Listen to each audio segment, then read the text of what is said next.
ঠিক আছে। এবারে এর পরেরটা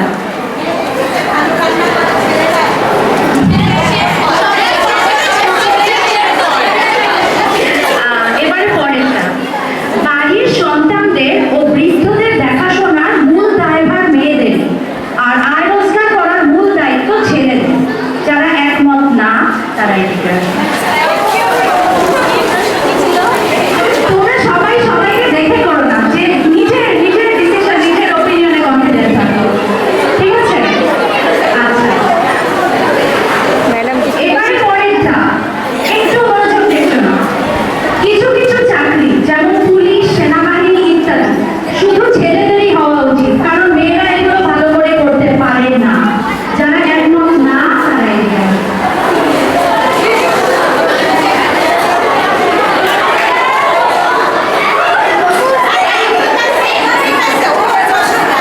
আচ্ছা, আমি বুঝাচ্ছি। জিনিসটা হচ্ছে কিছু কিছু চাকরি, পুলিশের চাকরি, সেনাবাহিনীর চাকরি, যেগুলোতে ফিল্ড ওয়ার্ক বেশি, মানে অনেক পরিশ্রম বেশি, সেগুলো সেগুলো মেয়েরা অনেকে বলে অনেক সময় যে এগুলো মেয়েরা করতে পারে না, এগুলো চাকরি মেয়েদের জন্য না, এগুলো ছেলেরা ভালো পারে। তো আমি এটা যেটা লিখছি যে কিছু কিছু চাকরি শুধু ছেলেদেরই হওয়া উচিত, মেয়েরা এগুলো ভালো করে করতে পারে না। এটার সাথে যারা একমত না তোমরা সবাই এই লাইনে, নাকি? তার মানে তোমরা বিশ্বাস করো যে এগুলো চাকরি মেয়েরাও ভালো করতে পারে, তাই তো? ওকে, এবারে তারপরেরটা, পুরুষেরা অনেক বেশি কাজ করে, তাই বাসায় তারা বিশ্রাম করবে বেশি। এটার সাথে যারা একমত না তারা এক লাইনে আসে।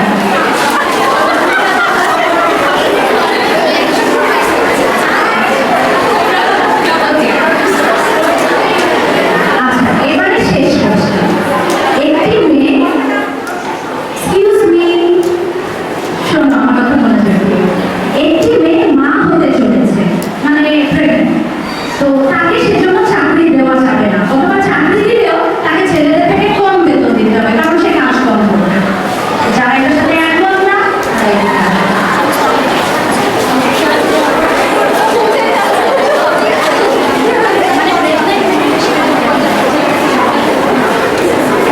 ওকে, সো আমাদের এইটা এর সাথে সাথে শেষ হচ্ছে। আমার মনে হয় যে তোমরা তার মানে জেন্ডার ডিসক্রিমিনেশনটা অলরেডি ভালোই বোঝো, তোমাদেরকে নতুন করে এমন করে বলা লাগবে না। তবে তোমাদের যে অ্যাওয়ারনেস, সেটা দেখে খুব ভালো লাগছে। একটা কোয়েশ্চেনে মনে হয় কিছু মানুষ বলেছিল যে মেয়েদের থেকে ছেলেরা খেলাধুলায় ভালো, এই বিষয়ে অনেকেই একমত ছিল না। তো যাই হোক, আমি যেটা বুঝতে পারলাম যে এই একটা বাদে বাকি সবাই জানে বা বোঝে যে মেয়েদের সাথে, তার মানে সমাজ, এইগুলো কথা মেনলি সমাজেরই কথা। তাহলে সমাজ মেয়েদেরকে কতটা ভুল বোঝে আসলে। মেয়েরা সব কিছুর জন্য যোগ্য। তো এবারে আমরা আমাদের নেক্সট কাজের দিকে যাই। তোমাদের সবাইকে এবারে 3টা গ্রুপে ভাগ দিতে হবে, ঠিক আছে? 15 জন করে ভাগ হয় না, 15 জন করে আলাদা হয়ে 3টা গ্রুপে বসো। হ্যাঁ, নিজেরা নিজেরা 15 জন।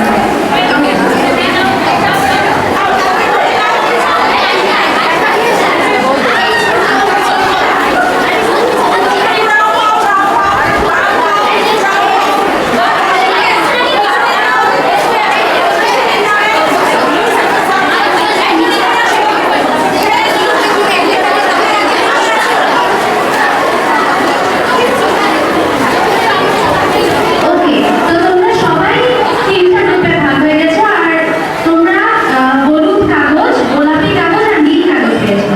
যারা যারা নীল কাগজ পেয়েছো তারা হচ্ছে নীল গ্রুপ, ওকে? যারা হলুদ কাগজ পেয়েছো তারা হলুদ গ্রুপ, আর যারা গোলাপি কাগজ পেয়েছো তারা হচ্ছে গোলাপি গ্রুপ, ওকে? এখন তোমাদের জন্য একটা মজার কাজ আছে। কাজটা হচ্ছে আমি কতগুলো চাকরির নাম বলবো, ঠিক আছে? তোমরা যদি মনে করো যে ওই কাজটা ছেলেরা ভালো করবে বা ছেলেরা করবে বা ছেলেরা ভালো পারবে, তাহলে ওখানে দেখো ওই দেওয়ালে 2টা কাগজ লাগানো হচ্ছে, ছেলের কাজ আর একটা হচ্ছে মেয়ের কাজ, ঠিক আছে? তো যারা যারা মনে করবে যে ওই চাকরিটা ছেলেদের জন্য ভালো, তারা ছেলের কাজে গিয়ে তার ওই ছোট কাগজে যেটা লিখবে সেটা টেক্সট করে দেবে। আর যারা যারা মনে করো যে মেয়ের কাজ, মেয়েরা ভালো পারে, তাহলে মেয়ের কাজে টেক্সট করে দেবে, ওকে?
Hello everyone, I am Fariba. I facilitated a training on violence on women in YWCA school on 3rd November 2015.